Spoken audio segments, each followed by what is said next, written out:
Yo guys, so I'm gonna do a quick video on something that is so important during trading. And I see a lot of other people trading different ways, trading without even using this concept, and I honestly don't really understand how they're making money long term. But this is exactly how I make money long term, and how I'm able to deal with losses and deal with lots, maybe even lots of losses in some cases, maybe it's how I'm able to even be profitable with a 50% or a 40% win rate because of risk to reward. Now, as you can see, I've got a 1-to-1 ratio in front of us. So you've got to think of the one on the left that is basically always going to stay one, right? No matter what. And it's your risk essentially. So the left side is your risk, and this number will increase depending on your profit. Now, I know it says 1-to-1 now, I'm just using this as an example, but more, you're always going to want the number on the right to be more than 1, realistically. Like I said, the risk is always going to stay the same. We change this to 2. Essentially, what this means now is that for one risk, like say you're risking 1%, for 1%, you're going to earn, if you achieve a 1-to-2 risk to reward, right, and you risk 1%, your gain is going to be 2%.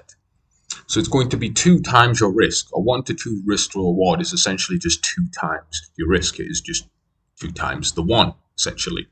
But the number 1 on the left doesn't really mean anything. You're not thinking about the number. You've just got to think of that as essentially the amount of risk that you're going to use, whatever that be. If it's a dollar amount, percentage amount, that's completely up to you. But we're talking about risk to reward here.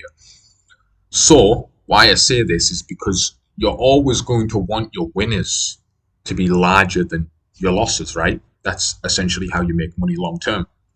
So the reason why I say it is the number on the right wants to be as high as you can possibly get it, but it definitely has to be more than 1. So it minimum has to be 2, in my opinion. When you take a loss, it's only taking away half of your win that you took previously or whatever. So if you take a winner and then you lose right afterwards, you've only lost 50% of those profits if it was a 1-to-2 risk to reward. This is why risk to reward is important.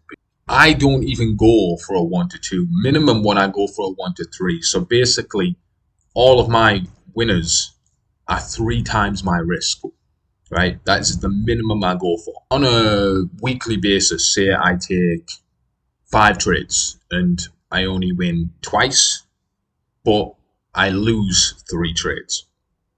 So essentially, I have gained 1-to-6 reward, 1-to-6 risk to reward, so 6 times my risk from those 2 winners. From that 1-to-6 risk to reward that I've gained from 2 winners, I take away 3 risk to reward from that. So essentially, it ends in 1-to-3 risk to reward, which means I'm 3 times my risk up in profit still, despite me taking 3 losses in 5 trades. You can have a below 50% win rate with a 1-to-3 risk to reward if you're aiming for minimum 1-to-3 risk to reward. I mean, you can have a below 50% win rate.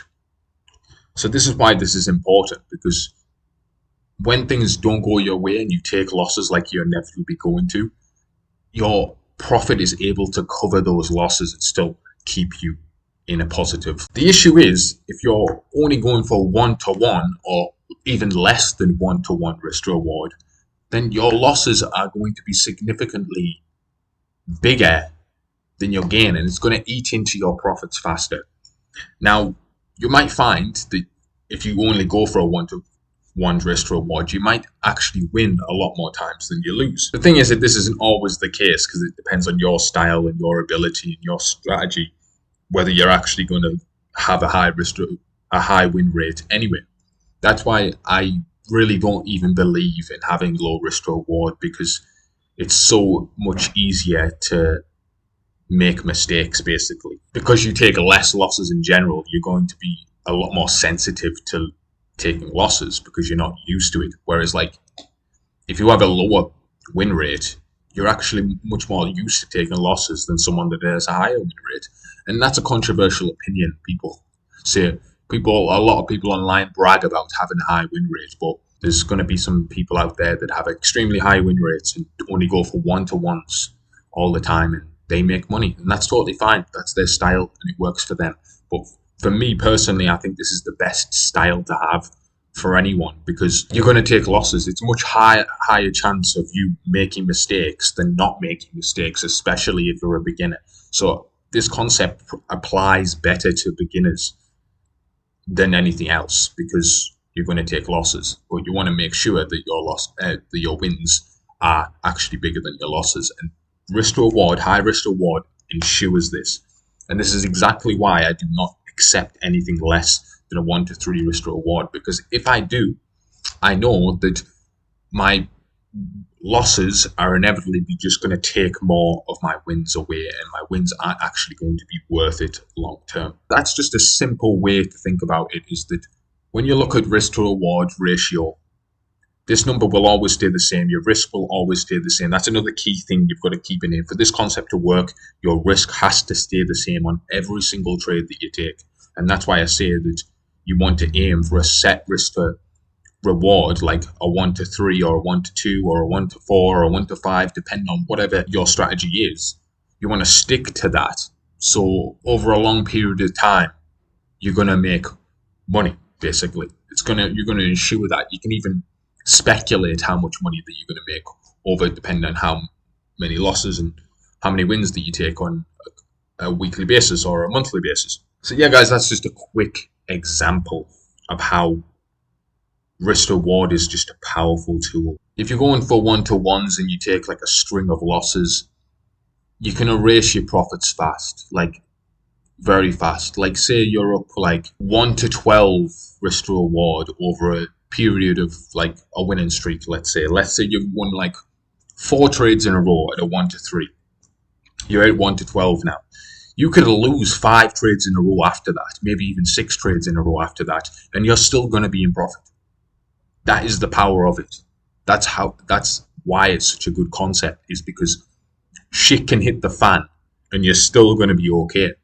Whereas if you're only going for one-to-ones and then you take a string of losses, which it can happen, no matter how good you are, because market conditions change every single day, and we're human beings, when we make mistakes, you can take a string of losses. Well, loss streaks aren't uncommon. They happen. Because people that have one-to-one risk to rewards, the argument is that they have a higher win rate, so therefore they're winning a lot more than they are losing. So if that's why I use that example, as if the guy that's going for a one-to-one, he might be on a long win streak, but it's still going to, if he goes on a long lose streak, it's going to eat into his profits. And even if he doesn't even take 5 or 6 losses, let's say he only takes like 3 or 4, that's eating into a lot of your profits when it could be eaten up into like a very small percentage of it. In reality, that person with the higher risk to reward is going to make more money long term anyway. But yeah, guys, I don't even believe a lot of these guys that have got 90.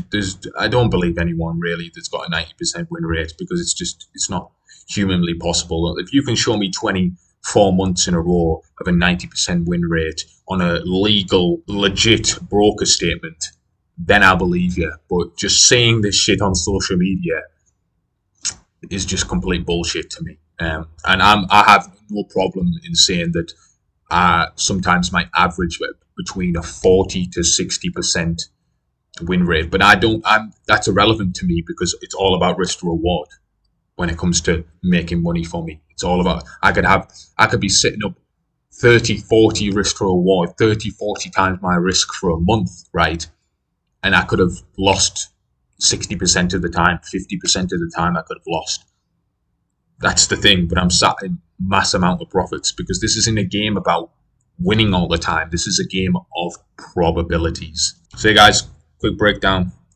I just wanted to talk about risk to reward. Didn't want to really go in too in depth. It's just a simple concept. I know this sounds backwards to a lot of people, but it's far more beneficial to be used to losing than it is to be only losing like 5 or 10% of the time. Because when you do lose, that shit's gonna fucking hurt.